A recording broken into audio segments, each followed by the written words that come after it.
Bismillahirrahmanirrahim. Assalamualaikum warahmatullahi wabarakatuh. Perkenalkan, nama saya Jusni dengan NIM 6091200021 dari kelas A. Di sini saya akan menjelaskan tugas UAS statistik deskriptif. Yang pertama itu, apa itu statistika deskriptif? Statistika deskriptif adalah metode atau teknik pengumpulan, penyajian, peringkasan suatu data sehingga dapat menjadikan informasi yang berguna dan mudah dipahami. Yang kedua itu, data statistik dikenal dua kategori, yakni data kualitatif dan data kuantitatif. Sebutkan dan jelaskan dengan contoh perbedaan keduanya. Data kualitatif atau disebut juga data naratif adalah data dalam penelitian yang menjelaskan suatu fenomena berdasarkan hal-hal yang umumnya tidak dapat dihitung.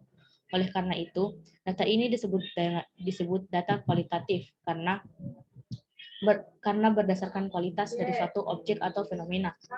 Contohnya yaitu, orang Indonesia lebih tinggi daripada orang Jepang. Informasi yang diberikan dari kalimat tersebut adalah informasi kualitatif karena menunjukkan kualitas sesuatu, yaitu tinggi badan. Yang kedua itu data kuantitatif. Data kuantitatif adalah jenis data dalam penelitian yang dapat diukur, dihitung, serta dapat dideskripsikan dengan menggunakan angka. Umumnya data seperti ini digunakan untuk menjelaskan fenomena-fenomena yang jelas dan sudah ada instrumen ukurnya. Contohnya, tinggi rata-rata orang Indonesia adalah 165 cm. Lagi-lagi kita mendapatkan informasi mengenai kuantitas atau ukuran terhadap suatu fenomena, yaitu tinggi badan. Contoh tersebut menunjukkan karakteristik data kuantitatif yang selalu bisa diukur dengan angka. Pertanyaan ketiga itu, data berdasarkan tingkat pengukuran dikenal istilah data nominal, ordinal, interval, dan rasio. Jelaskan perbedaan masing-masing dengan menyebutkan contoh-contoh data masing-masing. Yang pertama itu data nominal. Data nominal biasa disebut data skala nominal adalah data yang diperoleh dengan cara kategorisasi atau klasifikasi. Ciri data nominal tersebut, posisi data setara. Dalam contoh tersebut, pegawai negara tidak lebih tinggi atau lebih rendah dari pegawai swasta. Tidak bisa dilakukan operasi matematika. Contoh, tidak mungkin 3 kurang 2 sama dengan 1. Wira swasta dikurangi pegawai swasta sama dengan pegawai negeri. Contoh data nominal yaitu jenis pekerjaan diklasifikasi sebagai pegawai negeri diberi tanda 1, pegawai swasta diberi tanda 2, dan wira swasta diberi tanda angka 3. Untuk data ordinal, data berskala ordinal adalah data yang diperoleh dengan cara kategorisasi atau klasifikasi, tetapi di antara data tersebut terdapat hubungan.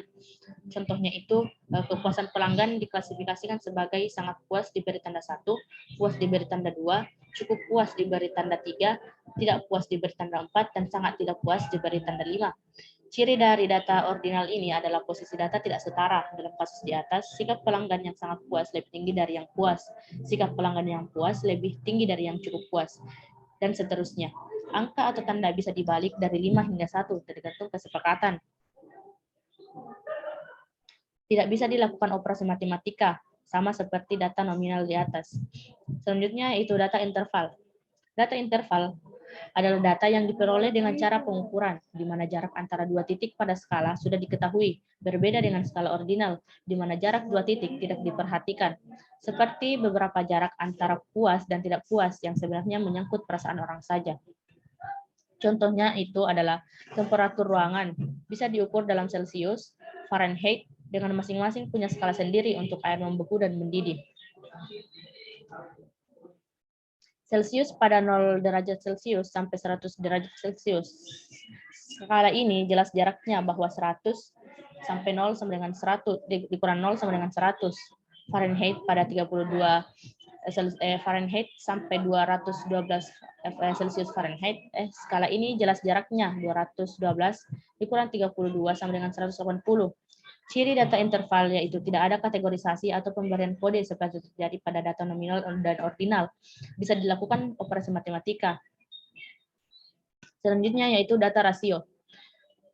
Data berskala rasio adalah data yang diperoleh dengan cara pengukuran, di mana jarak dua titik pada skala suatu sudah diketahui dan mempunyai titik nol yang absolut.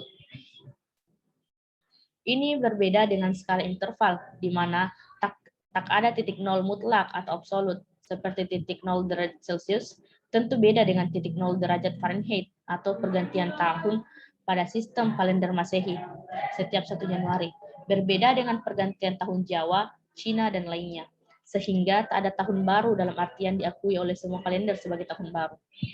Contoh jumlah buku di kelas, jika 5 berarti ada 5 buku, jika 0 berarti tak ada buku. Ciri data rasio, tak ada kategorisasi atau pemberian kode, bisa dilakukan operasi matematika. Misal 100 cm ditambah 35 cm sama dengan 135 cm. 5 mangga ditambah 2 mangga sama dengan 7 mangga. Soal keempat adalah berdasarkan versi data dikenal istilah mean, modus, median, range, varian, dan standar deviasi. Jelaskan contoh masing-masing. Yang pertama itu mean. Mean adalah nilai rata-rata dari beberapa buah data. Nilai mean dapat ditentukan dengan membagi jumlah data dengan banyak data. Mean merupakan suatu ukuran pemusatan data. Mean suatu data juga merupakan statistik karena menggambarkan bahwa data tersebut berada pada kisaran mean data tersebut. Mean tidak dapat digunakan sebagai ukuran pemusatan untuk jenis data nominal dan ordinal. Median menentukan letak tengah data setelah data disusun menurut urutan nilainya. Bisa juga nilai tengah dari data-data yang berurut. Simbol untuk median adalah ME. Dengan median ME, maka 50% dari banyak data nilainya paling tinggi sama dengan ME dan 50% dari banyak data nilainya paling rendah sama dengan ME. Dalam mencari median, dibedakan untuk banyak data ganjil dan banyak data genap. Untuk banyak data ganjil, setelah data disusun menurut nilainya, maka median ME adalah data yang terletak tepat di tengah. Contoh, dari 5 kali kuis statistika, seorang mahasiswa memperoleh nilai 82, 93, 86, 92, dan 79. Tentukan median populasi ini. Jawabannya itu, setelah data disusun dari yang terkecil sampai terbesar, diperoleh 79, 82, 86, 92, dan 93. Oleh karena itu, mediannya adalah 86. Modus adalah nilai yang sering muncul. Jika kita tertarik pada data frekuensi, jumlah dari suatu nilai dari kumpulan data, maka kita menggunakan modus. Modus sangat baik bila digunakan untuk data yang memiliki skala kategorik, yaitu nominal atau ordinal. Contoh, sumbangan dari warga Bogor pada Hari Palang Merah Nasional tercatat sebagai berikut. 9.000, 10.000, 5.000, 9.000, 9.000, 7.000, 8.000, 6.000, 10.000, dan 11.000. Maka modusnya yaitu nilai yang terjadi dengan frekuensi paling tinggi atau yang paling sering muncul, yaitu 9.000. Selanjutnya yaitu range. Range adalah perbedaan antara data terbesar dengan data terkecil yang terdapat pada sekelompok data. Range adalah salah satu ukuran statistik yang menunjukkan jarak penyebaran data antara nilai terendah X-min dengan nilai tertinggi X-max. Rumusnya itu range sama dengan nilai terbesar dikurang nilai terkecil. Contoh, data nilai UAS statistika kelas A yaitu 90, 80, 70, 90, 70, 100, 80, 50, 75, dan 70. Sedangkan pada kelas B, 80, 80, 75, 95, 75, 70, 95, 60, 85, 60. Langkah-langkah menjawabnya yaitu urutkan dahulu kemudian dihitung beberapa rentangnya. Rentang kelas A 100 dikurang 50 dengan 50. Rentangan kelas B 95 dikurang 60 sama dengan 35. Varian. Varian adalah ukuran beberapa penting kumpulan data tersebut. Jika semua nilai data identik, maka itu menunjukkan variansnya 0. Semua varian bukan 0 dianggap positif. Varians kecil menunjukkan bahwa titik data dekat dengan mean dan satu sama lain. Sedangkan jika titik data sangat tersebar dari mean dan dari satu sama lain menunjukkan varians yang tinggi. Singkatnya, varians didefinisikan sebagai rata-rata jarak kontrak dari setiap titik ke mean. Dan selanjutnya itu standar deviasi. Standar deviasi adalah ukuran yang menunjukkan seberapa besar variasi dari mean yang ada. Standar deviasi menunjukkan deviasi atau tipikal dari mean. Penjelasan ini menunjukkan bahwa ukuran variabilitas yang populer karena mengembalikan ke unit ukuran asli dari kumpulan data. Perhatikan data berikut. Bisa dilihat dari tabel data-data harga pangan produk mulai dari ubi, beras, dan tepung.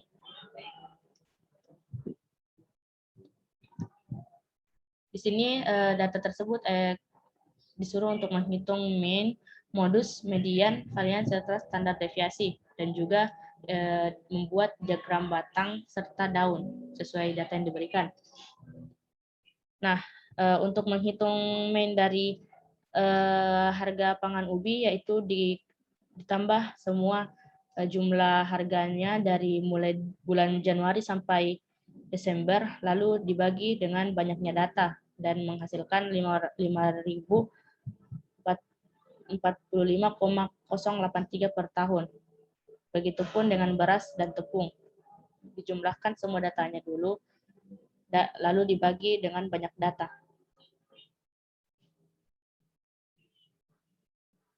Nah, di modus itu tidak ada modus karena semua data muncul satu kali. Jadi di sini saya tidak memunculkan nilai modusnya.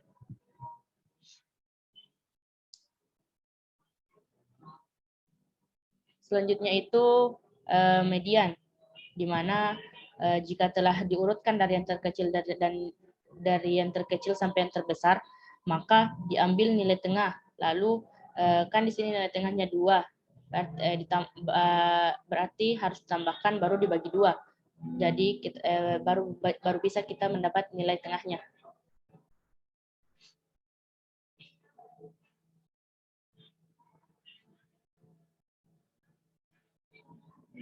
Selanjutnya varian. Varian itu rumusnya nilai rata-rata, nilai dari data 1 dikurang dengan nilai rata-rata, baru dipangkat 2-kan. Setelah semua data dipangkat 2-kan, lalu dibagi 12, sehingga mendapatkan nilai yang telah tersedia.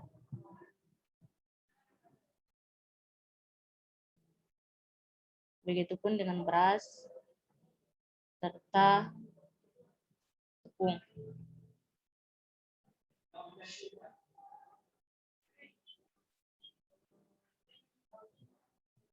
Untuk nilai standar deviasi sendiri yaitu diambil dari nilai yang pada nilai varian di atas. Nilai varian di atas itu diakarkan, maka mendapatkan nilai standar deviasi.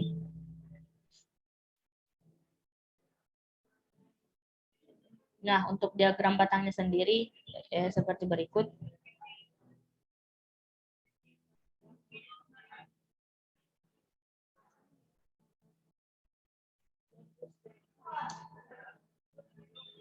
Diagram batangnya. Dan untuk diagram daunnya itu seperti berikut.